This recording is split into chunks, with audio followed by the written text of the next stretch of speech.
शिखर पर मिलेंगे। लेखक जिग जिगलर।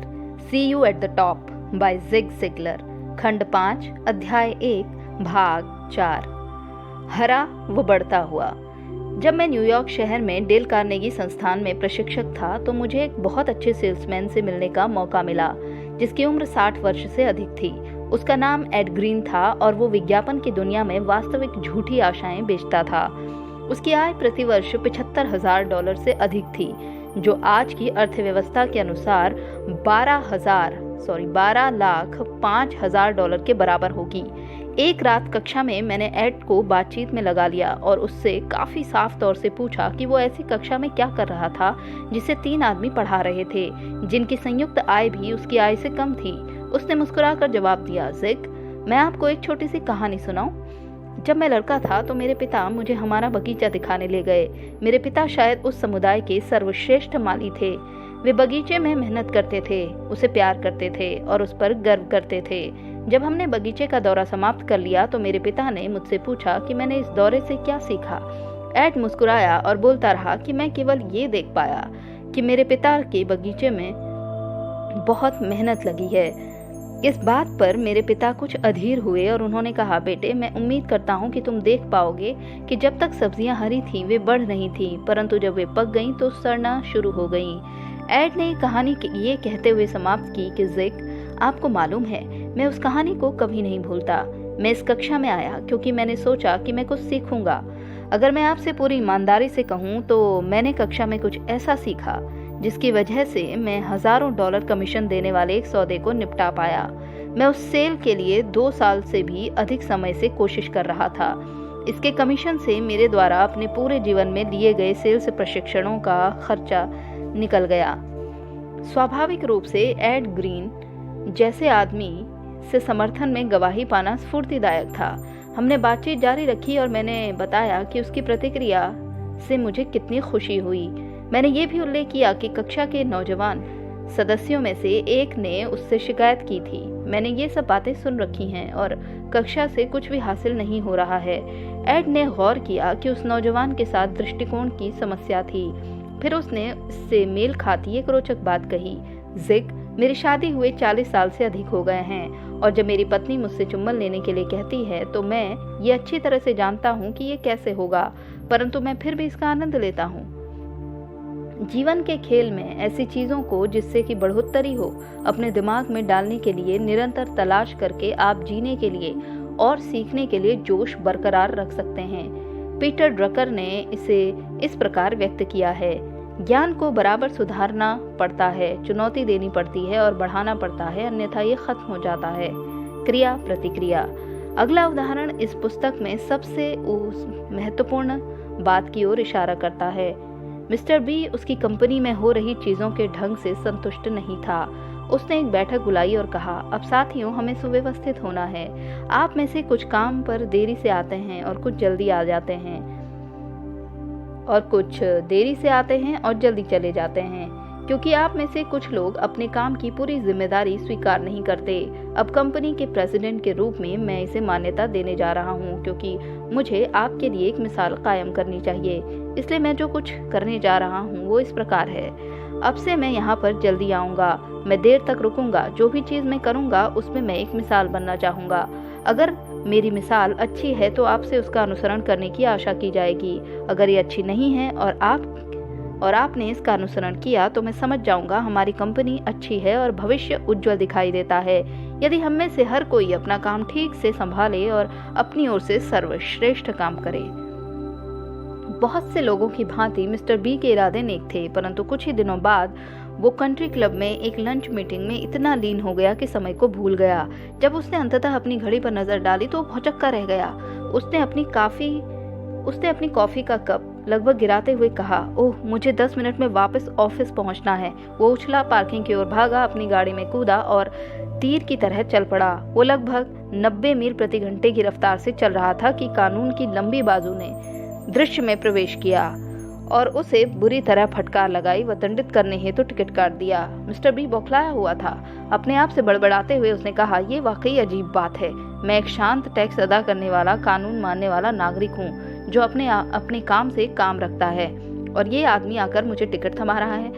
उसे अपना वक्त अपराधियों, चोरों और लुटेरों को पकड़ने में लगाना चाहिए। उसे हम टैक्स अदा करने वाले नागरिकों को हमारे हाल पर छोड़ देना चाहिए। सिर्फ क्योंकि मैं तेज जा रहा था इसका मतलब ये तो नहीं हुआ कि मैं सुरक्षित नहीं था। ये तो बिल्कुल बेतुकी बात है। ओह, वो परेशान था। जब वो ऑफिस वापस पहुंचा तो इस बात से ध्यान हटाने के लिए कि वो देरी से आया था, उसने सेल्स मैनेजर को बात करने के लिए अंदर बुलाया। उसने गुस्से से पूछा कि क्या आर्मस्ट्रॉन्ग की सेल को अंतिम रूप दे दिया गया है। सेल्स मैनेजर ने कहा, मिस्टर बी, मुझे मालूम नहीं कि क्या हुआ है, परंतु कुछ हुआ अवश्य है और हमने ये सेल गंवा दी। अब अगर आप सोचते हैं कि मिस्टर बी पहले परेशान था तो आप अब उसकी हालत देखते। उसने गुस्से से चिल्लाते हुए सेल्स मैनेजर को मानो शांति भंग करने वालों के विरुद्ध अंग्रेजी कानून पढ़कर सुना दिया था। आपको मालूम है कि मैं आपको 18 वर्ष से वेतन दे रहा हूँ। इस अवधि के दौरान मैं व्यापार को पैदा करने के लिए आप पर निर्भर रहा हूँ। अब आखिरकार हमको एक मौका मिला था कुछ बड़ा कर दिखाने का, जिससे हमारी प्रोडक्ट लाइन का विस्तार होता, और आपने क्या किया? आपने इसे उड़ा दिया। ठीक है, तो मैं भी दोस्त आपको बता दूं, आप या तो इस सौदे के बदले दूसरा व्यापार सौदा लाएंगे या मैं आपको बदल दूंगा।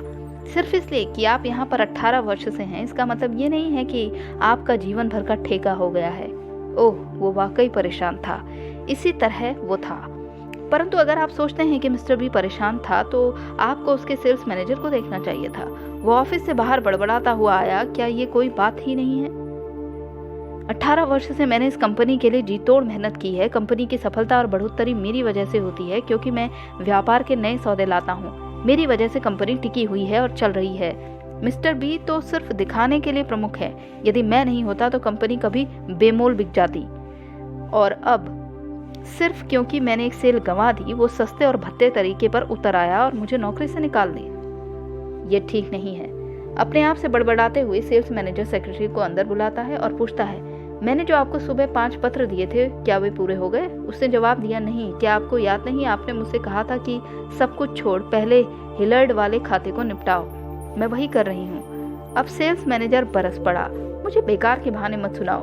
मैंने आपसे कहा था कि वे पत्र मुझे चाहिए, और अगर आप उन्हें तैयार नहीं कर सकती तो मैं किसी और को इस काम पर रख लूंगा जो ये कर सकता हो। सिर्फ इसलिए क्योंकि आप यहाँ पर 7 साल से हैं, इसका मतलब ये नहीं है कि आपका जीवन भर का ठेका हो गया है। मुझे वे पत्र आज भेजने हैं और निश्चित रूप से भेजने हैं। ओह, वो परेशान था। वो परेशान थी। परंतु अगर आप सोचते हैं कि वो परेशान था तो आपको उसकी सेक्रेटरी को देखना चाहिए। जब वो सेल्स मैनेजर के ऑफिस से पैर पटकती हुई बाहर आई तो आग बबूला हो रही थी और अपने आप से कह रही थी कि वो ऐसा कैसे कह सकता है। 7 सालों से मैं अपने काम को पूरे मन से कर रही हूँ, सैकड़ों घंटों का ओवरटाइम कर रही हूँ और कभी एक ढेला ओवरटाइम भुगतान नहीं लिया मैंने। मैं यहाँ के 3 लोगों के मुकाबले कहीं ज्यादा काम करती हूँ। सच तो यह है कि मेरी वजह से ये कंपनी टिकी हुई है। अब सिर्फ क्योंकि मैं एक ही वक्त में 2 काम नहीं कर सकती तो वो मुझे नौकरी से निकालने की धमकी देता है। ये ठीक नहीं है। इसके अलावा उसके बारे में इतनी सारी बातें जो मैं जानती हूँ, वो क्या सोचता है, मुझे बेवकूफ बना लेगा? वो स्विच बोर्ड ऑपरेटर के पास गई और कहा, मेरे पास कुछ पत्र हैं जिन्हें मैं तुमसे टाइप करवाना चाहती हूँ। मैं जानती हूँ कि सामान्य तौर पर ये तुम्हारा काम नहीं है, परंतु तुम कुछ करती तो हो नहीं सिवाय यहाँ बैठकर कभी कभार टेलीफोन का जवाब देने के।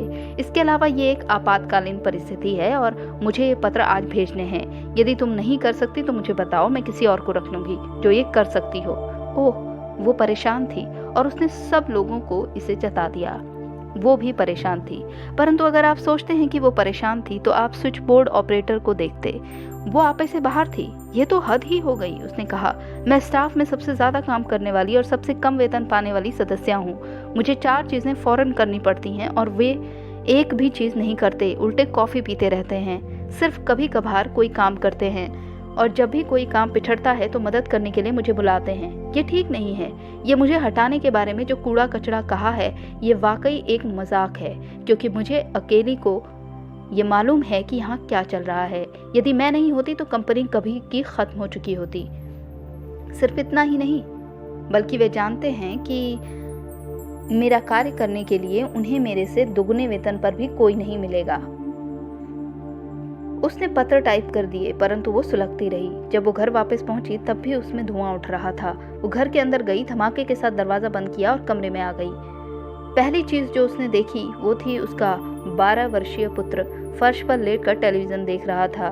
उसने अत्यंत गुस्से में कहा, मैंने तुमसे कितनी बार कहा है कि जब तुम स्कूल से घर वापस आया करो तो अपने खेलने के कपड़े पहना करो। माँ को तुम्हें पालने में, स्कूल भेजने में और इस पूरे घर को चलाने में पहले ही बहुत परेशानी उठानी पड़ती है।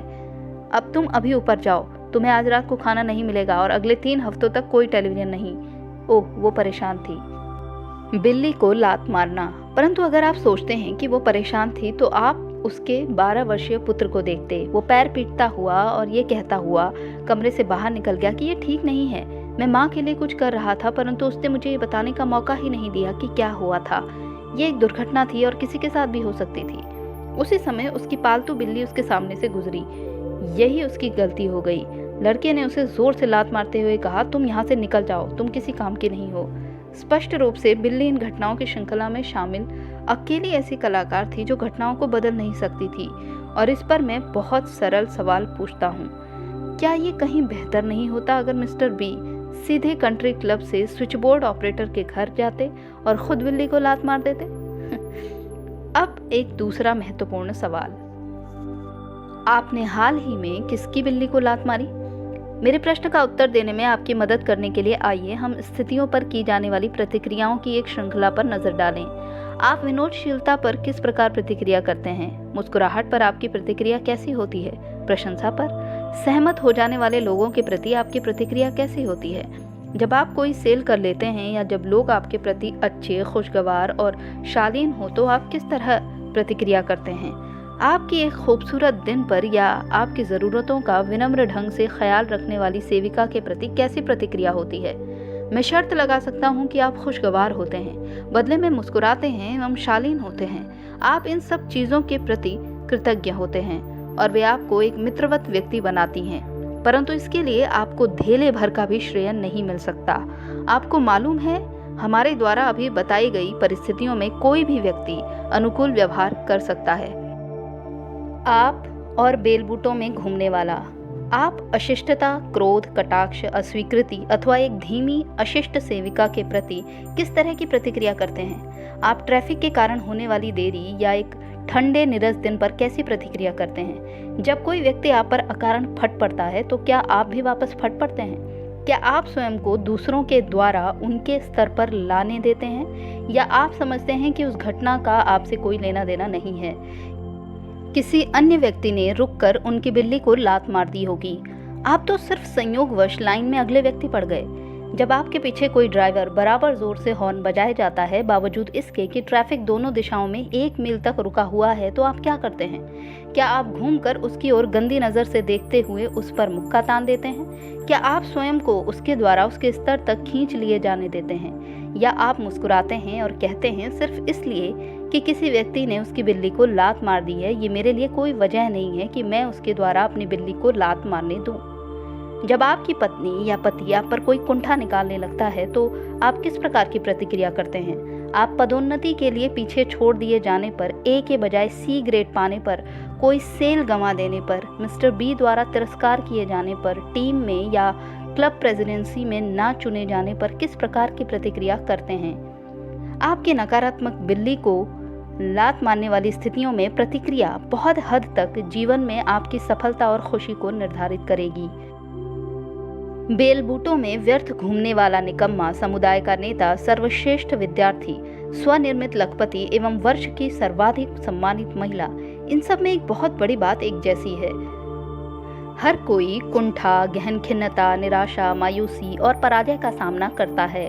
कार्य संपन्नता में अंतर जीवन की नकारात्मक स्थितियों के प्रति भिन्न प्रतिक्रिया का परिणाम है।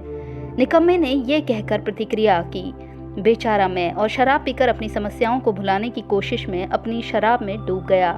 सफल व्यक्ति के सामने भी उसी तरह की और अक्सर उससे बड़ी समस्याएं आईं। उसने नकारात्मक रूप से प्रतिक्रिया की, समस्या में लाभ तलाशा और परिणाम स्वरूप वो और अधिक सफल होकर निकला। हम जीवन की स्थितियों को अनुकूल नहीं बना सकते, परंतु हम उनके पैदा होने से पहले उनके लिए अपने दृष्टिकोण को अनुकूल बना सकते हैं। ये नजरिए पर काबू पाना है और आप इस पुस्तक में इसे किस तरह पाएं ये सीखेंगे।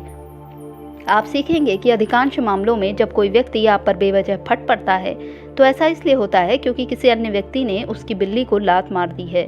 आप सीखेंगे कि इसका आपसे कोई लेना देना नहीं है, और इससे भी अधिक महत्वपूर्ण ये है कि आप सीखेंगे कि उस नकारात्मक स्थिति के प्रति तथा दूसरी नकारात्मक स्थितियों के प्रति भी आप किस प्रकार सकारात्मक प्रतिक्रिया करें। एक शुरुआत करने वाले के तौर पर मैं आपको सुझाव दूं कि अगली बार जब कोई किसी प्रियजन से शुरू करें, आपके बेकसूर सिर पर गरजे, सावधानी पूर्वक जान लें कि आप बेकसूर हैं, तो मुस्कुराकर कहें, प्रिय, क्या कोई आज आपकी बिल्ली को लात मार रहा है? यदि आप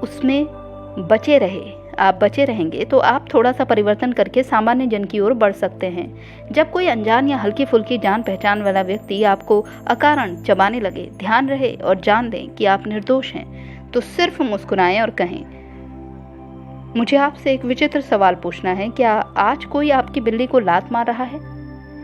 इससे विविध प्रकार की प्रतिक्रियाएं मिलेंगी, परंतु याद रखें कि इस समय आप क्रिया में पीछे हैं। आश्चर्य ना करें यदि वो संभवतः झुंझलाकर आपसे कहे कि उसके पास कोई बिल्ली नहीं है। इसका वास्तव में मतलब है कि आप नकारात्मक के प्रति सकारात्मक और नाखुशगवार के प्रति खुशगवार प्रतिक्रिया कर रहे हैं। ये महसूस करना स्वाभाविक एवं मानवीय है कि दूसरा आदमी आपसे इतने अच्छे व्यवहार के योग्य नहीं है और आप हो सकता है कि सही हो, मगर ये प्रतिक्रिया आपके लिए सर्वोत्तम है और अपने द्वारा स्वयं के प्रति सर्वोत्तम व्यवहार के आप योग्य हैं। जब आप नीचे उतर आएं, ऊपर उठें। अब आइए नकारात्मक सोच पर कुछ सकारात्मक दृष्टि डालें। मेरे मित्र व साथी कावेट रॉबर्ट ने निषेधवाद की यात्रा के लिए एक दार्शनिक तरीके में ताजगी देने वाला व सहज बुद्धि मार्ग चुना और अवलोकन किया। कोई भी व्यक्ति नीचे गिर जाने या मायूस हो जाने से असफल नहीं होता। वे केवल तब असफल होते हैं जब नीचे ठहरे रहते हैं या नकारात्मक बने रहते हैं। कॉवेट इस बात पर जोर देता है कि आपको एक रिश्ते हुए टायर की तरह होना चाहिए। पराजय को आप में से कुछ बाहर निकालकर आपकी हवा थोड़ी कम कर देनी चाहिए। अगर ऐसा नहीं हुआ तो इस बात का ये सशक्त संकेत होगा कि आपको न केवल हारना बुरा नहीं लगा, बल्कि आप भावात्मक रूप से जीत की इच्छा ही नहीं रखते थे। मैं इसमें यह भी जोड़ दूं कि हालांकि मैं आपकी आंतरिक प्रतिक्रिया के बारे में बात कर रहा हूं, परंतु स्पष्ट रूप से मैं ऐसा महसूस नहीं करता कि आप मुंह लटका लें, जरूरत से ज्यादा गुस्सा करें, तुच्छ खेल भावना दिखाएं अथवा अन्य किसी प्रकार का बचकाना व्यवहार करें। शिष्ट व परिपक्व बने और याद रखें, यदि आप पराजय से सीखते हैं तो आप वास्तव में पराजित नहीं हुए।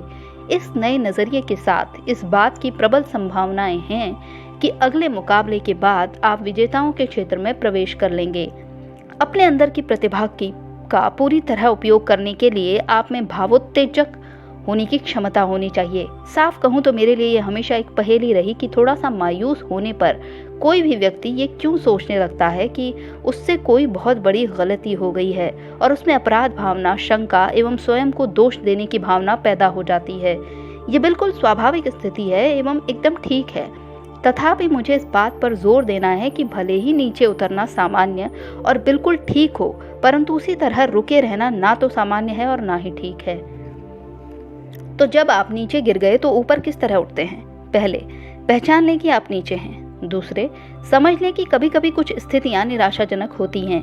तीसरे, जान लें कि ये परिस्थिति अस्थायी है। और चौथे, एक समय सीमा निर्धारित करें कि आपको कितनी देर तक नीचे ठहरे रहना है। उदाहरण के लिए, मैं किसी संगठित राजनीतिक दल का सदस्य नहीं हूँ, मैं एक रिपब्लिकन हूँ। जब जिमी कार्टर ने राष्ट्रपति पद के लिए गेराल्ड फोर्ड को हराया तो मैं बुरी तरह निराश हुआ। मेरा विश्वास था कि मिस्टर फोर्ड एक बेहतर राष्ट्रपति होंगे। चुनाव के बाद मुझे तय करना पड़ा कि क्या मैं मिस्टर कार्टर की, अमेरिका की व स्वयं की मदद करने की कोशिश करूं या आहत करने की। मैं जानता था कि मुझे क्या करना चाहिए और मेरी बाइबल ने मुझे क्या करने के लिए कहा था, परंतु मैं निराश था और महसूस कर रहा था कि मेरे कुछ दिन पीड़ा के थे। अतः मैंने 15 नवंबर को अपना ऊपर उठने का दिन निर्धारित कर लिया। अंतरिम अवधि में मैंने मिस्टर कार्टर के बारे में नकारात्मक बातें कही और सोची। 15 नवंबर को मैंने जिम कार्टर के बारे में अच्छी चीजें पढ़ना शुरू की। मैंने कार्टर के प्रशंसकों को सुना, उसकी पृष्ठभूमि संबंधी सामग्री तलाशी, मंत्री परिषद नियुक्तियों पर उसकी सोच का अनुसरण किया और नौकरशाही से चर्बी छांटने की उसकी कुछ विधियों का अध्ययन किया। कुछ ही दिनों में मैं ये देखकर विस्मित था कि वो कितना बदल गया था। कम महत्व के मामलों में निश्चित रूप से नीचे ठहरे रहने के लिए 2 घंटे बहुत हैं, परंतु आप वही विधि अपनाएं। अधिकतर मामलों में दूसरों से आपका संपर्क संभवतः कुछ इस तरह से होगा। दूसरा व्यक्ति, क्या हालचाल है? आप 11:30 बजे के बाद बहुत अच्छे हो जाएंगे। दूसरा व्यक्ति, 11:30 बजे के बाद क्यों? आप, मुझे अभी एक मायूसी का सामना करना पड़ा है और मैं 11:30 बजे तक नकारात्मक रहने वाला हूँ।